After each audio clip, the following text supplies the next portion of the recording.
आज हम ऐसी नदी के बारे में बात करेंगे जो सुनकर भगवान भी कांप उठते हैं। हाँ, बैतरणी नदी।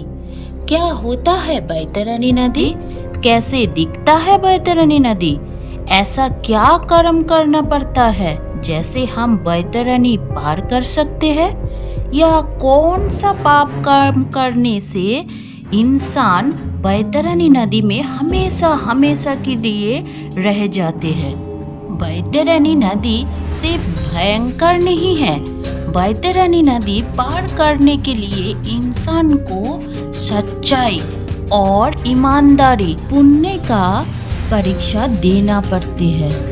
जो पापी आत्मा होती है वो बैतरणी नदी देखकर कांप उठते हैं और अपने बुरा कर्म के लिए विलाप करते हैं। पर जो पुण्य आत्मा होती है वो बैतरणी नदी आसानी से पार कर लेते हैं। बैतरणी नदी में ऐसा क्या रहस्य छुपा है जो भगवान भी बैतरणी नदी से डरते हैं? चलिए जानते हैं बैतरणी नदी के रहस्य के बारे में। उसके पहले जो भी मेरे चैनल पे नया है, हमारे डेस्टिनी चैनल पे सब्सक्राइब करके हमारे साथ जुड़े रहिए। चलिए जानते हैं बैतरणी नदी के बारे में और भी गहराई से। हम जब भी पृथ्वी पर जन्म लेते हैं, कहा जाता है तभी से हमारे साथ जुड़ जाता है कर्म। कर्म के बंधन से हम मुक्त नहीं हो सकते हैं, क्योंकि ये एक जन्म से दूसरे जन्म तक आ जाता है। पर अगर आप जीवित रहते हुए गरुड़ पुराण पाठ या सुन लेते हैं तो पाप कर्म काट जाता है। गरुड़ पुराण अनुसार इंसान कि जब मृत्यु हो जाता है तब यमदूत आत्मा को यमलोक ले जाता है। यमलोक जाने के रास्ते में बहुत ही बाधा आती है और इसमें से एक बाधा है बैतरणी नदी। ऐसा कहा जाता है पुण्य आत्मा बहुत ही आसानी से पार कर जाता है, पर पापी आत्मा को बहुत ही कठिनाइयों का सामना करना पड़ता है। एक दिन गरुड़ विष्णु भगवान को पूछते हैं, हे प्रभु, मृत्यु लोक और यमलोक के बीच में जो बैतरणी नदी है उससे जीव आत्मा का क्या संबंध है और उन्हें इस नदी में किस तरह की साजा भुगतना पड़ती है? तब श्री हरि कहते हैं, हे गरुड़, बैतरणी नदी देखने में बहुत ही भयानक है और जो पापी आत्मा इस नदी के पास आती है उसे बहुत ही डराया जाता है। नदी रक्त रूप जल से परिपूर्ण है और इतना ही नहीं, ये नदी मांस और कीचड़ से भरी है। ये नदी पापी आत्मा को देखते ही भयंकर रूप धारण कर लेते हैं। कीटाणु और वज्र के जैसे सूंड वाले जीव से व्याप्त है और भी हरियाल, वज्रदंत इस जैसे मांस भक्षक प्राणी से भी भरी हुई है।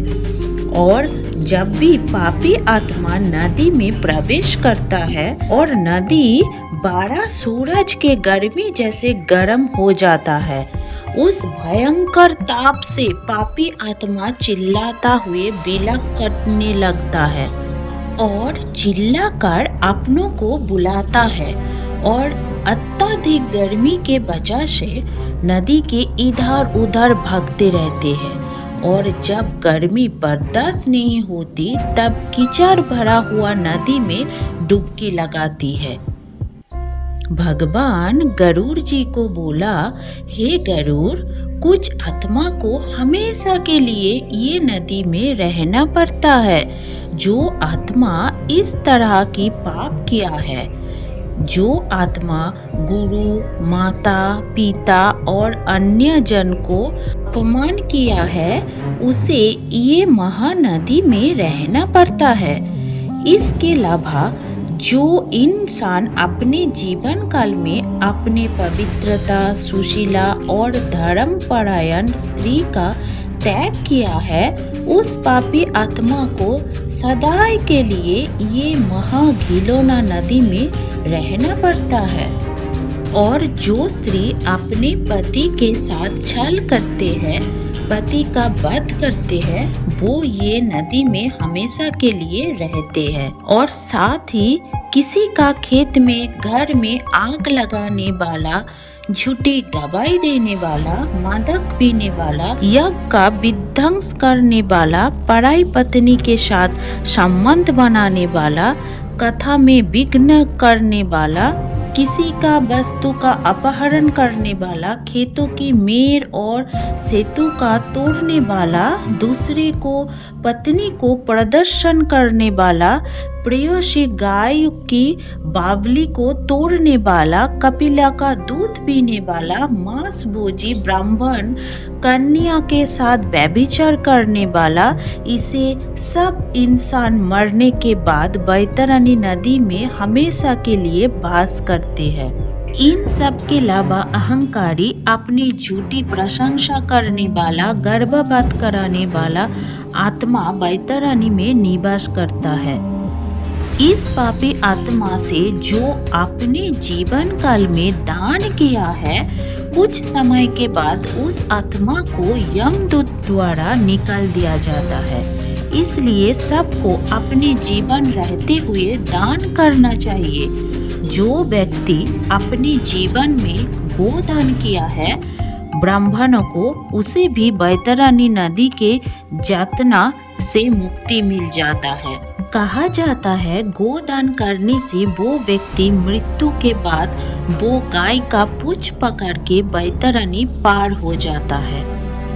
मेरे वीडियो आप सबको कैसे लगा जरूर कमेंट में बताइए। इस तरह की वीडियो पाने के लिए मेरे चैनल को सब्सक्राइब कर दीजिए।